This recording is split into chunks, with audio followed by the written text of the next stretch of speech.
Good morning guys. Ngayong buntay sa lang. So guys, nami bisita guys sa Bisport guys. Si dating Senator Kiko Pangilinan nagsuroy sa Jinsan Bisport.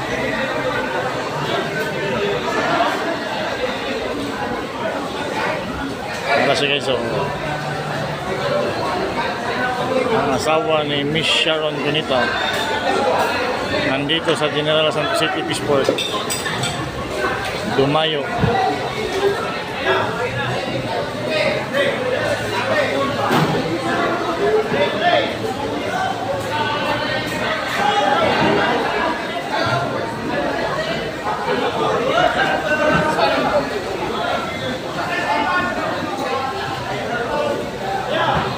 Maraming tao dito guys kasi nandito si dating Senator Kiko Pangilinan.